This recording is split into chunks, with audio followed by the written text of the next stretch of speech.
என்னடா சாப்பிடாம உட்காந்துக்கிற? என்னாச்சு? இந்த இடைத்தேர்தலையும் தோல்வி. நீங்கள் பண்ணுறது கொஞ்சம் கூட நல்லா இல்லைண்ணா.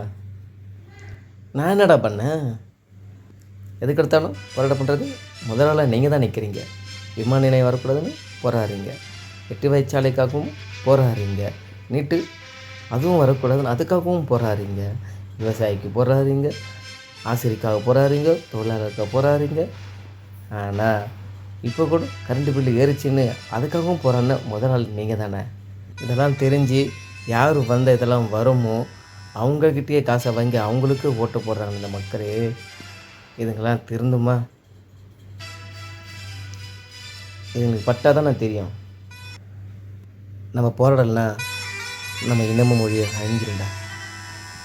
மக்கள் நம்மளை வெறுத்தாலும் மக்களுக்காக நான் போராடி தான் இருப்பேன். ஏன்னா நான் மக்களை நேசிக்கிறேன்டா. 36 லட்சம் பேருக்கு நம்ம அரசியல் புரிய வச்சோம். இன்னும் நம்ம அரசியல் புரிய வைக்க மாட்டோமா? புரிய வைப்போம்டா. நாடு நமதடா, நாம் தமிழர் என்று வானம் அதிர முழங்கடா. பூமி நமதடா, சாமி நமதடா, புரட்சி மலர அடிமை விலங்கை அடித்து உடைங்கடா. நாடு நமதடா, நாடு நமதடா, நாம் தமிழர் என்று வானம் அதிர முழங்கடா. அன்றாட தினக்குழிகள், பஞ்ச பராரிகள், பாக்டாளி வர்க்கன், வேளாண் வேறுகுடி மக்களின் வாரிசுகள் எங்களுக்கு வாக்கு தந்து வலிமைப்பட்ட உழவை மீட்போம், உலகை காப்போம். நமது சின்னம் விவசாயி. உழைக்கும் மக்கள், அன்றாட தினக்குழிகள், பஞ்ச பராரிகள், பாக்டாளி வர்க்கன், வேளாண் வேறுகுடி மக்களின் வாரிசுகள் எங்களுக்கு வாக்கு தந்து வலிமைப்படுத்துங்கள். ஓட்டு பாருங்க, ஓட்டு அப்புறம் பாருங்க தமிழர் நாட்டை.